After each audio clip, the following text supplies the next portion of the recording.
Welcome back to the channel. I know it's been a few days since you've seen our faces, but we're back. It's been a rough last few days. Yeah, it definitely has. We've been under the weather and fighting off something. I don't know if it's a cold, flu, what, but it was rough. I'm sure you can still kind of see it in our faces a little bit. Probably hear it in Lindsay's voice. Yeah, my throat is raw from coughing so much. Thankfully, my voice is mostly back other than a little bit of congestion and whatnot. But I think I may have had the flu. I mean, I think we both probably did. We probably had the same thing, but it felt like the flu to me. But yeah. I have no idea. Anyway, we're probably 6 or 7 days into this now. Yeah.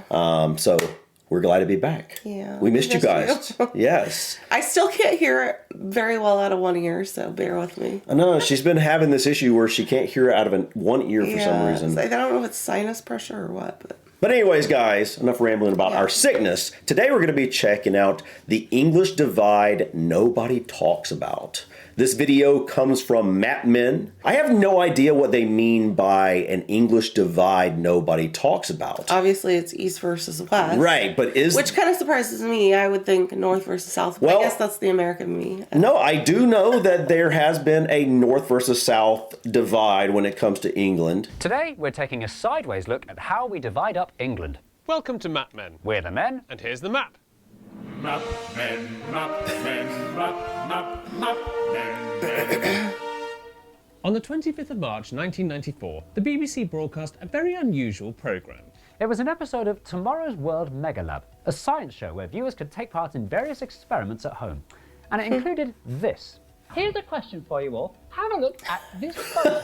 If you think she's smiling, dial this number. And if you think she's not smiling, dial this number. But there was more to this question than first appeared, because at the end of the show, they revealed that the country had been split in two and had been shown two slightly different versions of the programme. Earlier on, viewers in the eastern half of the country only saw a one-frame flash of the same woman with a beaming smile. Viewers in the west didn't. The experiment was to see if one subliminal frame could affect eastern viewers' votes. We'll tell you the results later. But That's for now, freaky. we're concerned with That's something wild. much more concerning. Why on earth did the BBC split the country vertically? Splitting the UK into east and west is something nobody ever does. Britain, well, England especially, is far more used to a horizontal-ish line, splitting the nation into northerners and southerners. Yeah, that's what I thought. England's north-south divide is a fierce cultural rivalry, reflected in films, TV programmes, books, TV programmes based on books, internet memes, internet quizzes, former West End musicals, and 10-year-old YouTube videos. But despite all the deep-rooted north-south mythology, was this weird programme onto something? Have we all got it wrong, and could there actually be a stronger case for an English east-west divide? I'm trying to think about that. Like, would you consider, if that's true, would the Welsh people be more similar to the Western English, since they're on that side of the country? You know what I mean? Probably. I mean, I would guess so, right? Like, because if there is some sort of cultural difference. Or is it also a north-south divide in Wales? I'm trying to figure it out, because to me, like, on the surface, I think of like, you know, you got Cornwall and all that area down there. Then you got London over there. And I'm trying to think, like, is Cornwall and London, for example, more similar than, say, Birmingham and other places up north? Maybe Yorkshire or something like that. Yeah, I don't know. I'm not really sure either. I guess, that's interesting, guys. I've never really thought of a divide culturally on this level, right? Here, I would say that our culture divide definitely tends to be, well, there's cultural divides between the East and the West, absolutely. But this is a really large country. But we also definitely have divides between the North and the South, right? That's interesting. It would make sense that you would have it split both ways, honestly, though. Yeah, just do 4. Yeah. And if so, where is the line? Well, that's easy. A simple divide down England's 9 government office regions. Oh, okay. Yeah, that is easy. Wow. Okay. I didn't realize it was so separated so neatly. I know. So the East Midlands right here, right? Mm-hmm. So, and the West Midlands. So, let's just say the Midlands in general. Mm-hmm. So, does the North-South divide happen right here on the upper line No, here. it happens below the Midlands. So the Midlands, the entirety of the Midlands are included when you think of the North England I think area. so. These areas in the west and these areas in the east. Everyone knows which side they're on. No Midlands, no problem. But you can arbitrarily split any shape in two. It doesn't mean that the two sides are actually any different from each other. What's the difference between vertically splitting England and vertically splitting this carrot? Quite a big one, because it turns out there are lots of very persuasive maps providing proof of this particular peculiar perpendicular partition.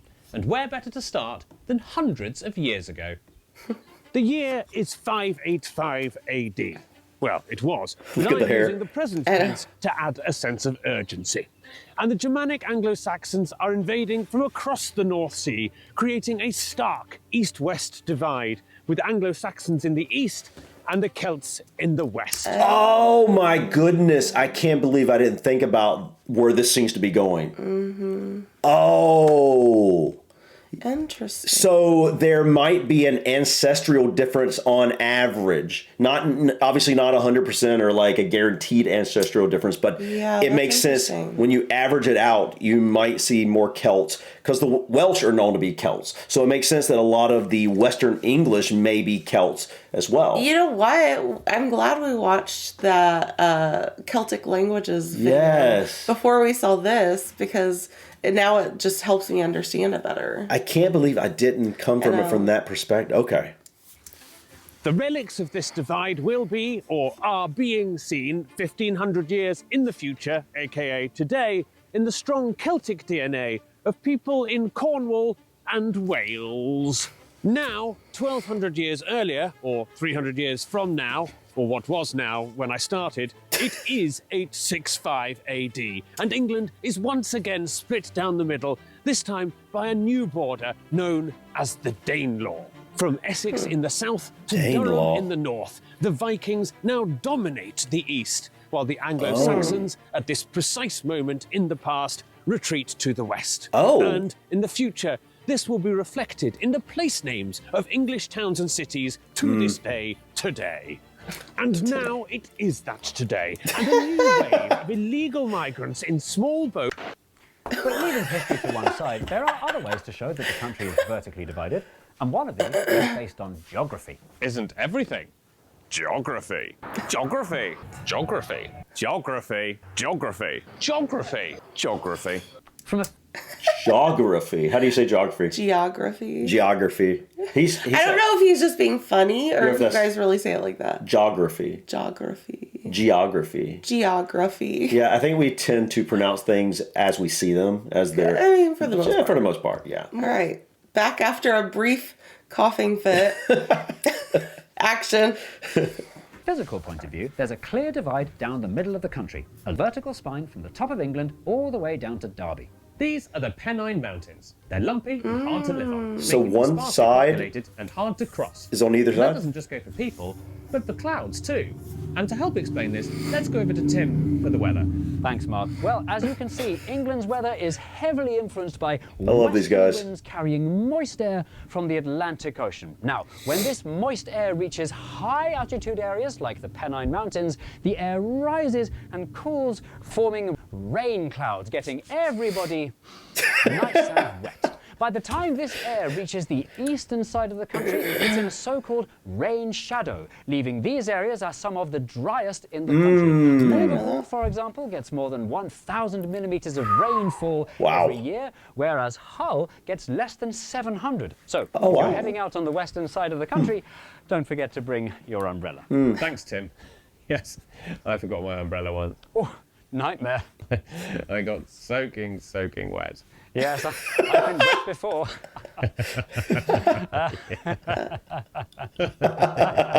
Getting wet. We'll be right back. This is awkward. Welcome back. Another phenomenon dividing England vertically and keeping the east and west sides of the country separate is transport links. Or lack thereof. London, despite being tucked away in the bottom right corner of the country, is the nation's capital and only megacity, sucking all motorways and high-speed railway lines in its direction. Wow, look at that. That's Means crazy. England is very well served by vertical transport links. Look at that. Wow. It's kind of crazy when you see the It's map like the like that. epicenter. Yeah, I mean, it makes sense, Yeah, obviously. it does, but I mean, you see a few other kind of epicenters, obviously the Yeah. bigger cities, but this is pretty amazing. Mm-hmm. Everything seems to go directly to London. But horizontal ones, especially ones far from London, are slow, limited, and usually a poorly thought out afterthought. And I'm proud to announce today that this government is investing more than £400 in an east-west bus link connecting Manchester to Sheffield in just 3.5 hours. Oh, be grateful, it's more than you've had in the last 50 years. A combination of a mountainous middle and magnetic metropolis makes a strong case for a transportational east-west divide. But there's something even more important than trains. No, there isn't. The economy.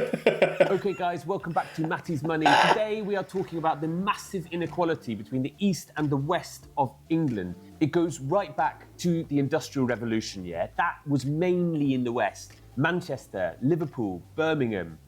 Okay, yes, Leeds, Sheffield, I hear you, but not so much, yeah? And that is because the soft water is more suitable for making textiles. Oh. And so the east got left behind. That's just a fact, yeah? oh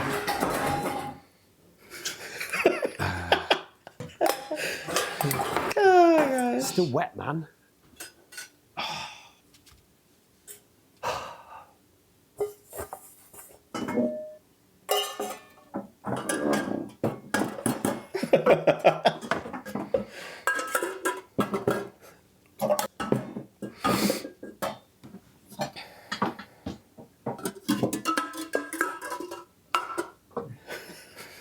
And what's weird, yeah, is that today that divide is back. Since the financial crash, the Northwest has grown 50% faster than the Northeast. You don't need me to tell you that is massive. That's yeah? And the interesting. West Midlands as well, they've grown 20% faster than the East Midlands. Lincolnshire, Rutland. It's like, where even are they? Oh. Nobody knows where Rutland is. I don't. So, with all this So, Ew. so that's interesting, guys.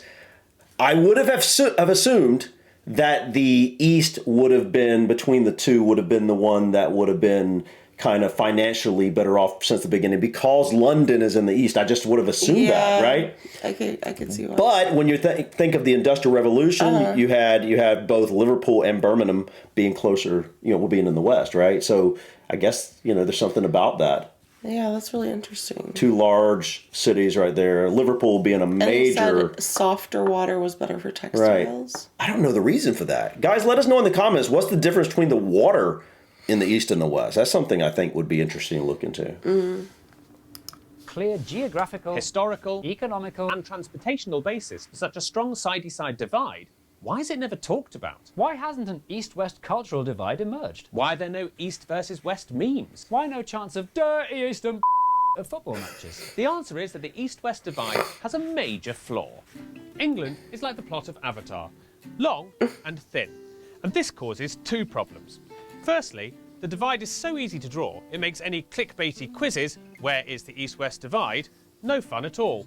Dude, he is With good. such a long Yes. vertical divide, far more people would find themselves on the same team as people hundreds of miles away, but a different team from people just down the road. It doesn't make sense for Leicester to be enemies with Birmingham, but friends with Brighton and Berwick-upon-Tweed. Yeah? One single region stretching from Carlisle to Cornwall can't be expected to coalesce and create a combined community. And you can tell just by listening to it.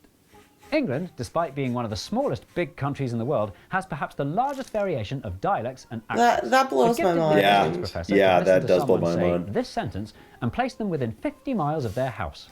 But it doesn't take a gifted linguistics professor to hear that sentence and place it broadly in either the north Don't run a hard water bath. or the south, Don't run a hard water bath. and that, let's face it, is a huge part of why the north-south divide has become such a cultural phenomenon in a way that east-west never could. Because you can immediately hear which side you're on, the north-south divide has caught on, been reinforced, and become a thing.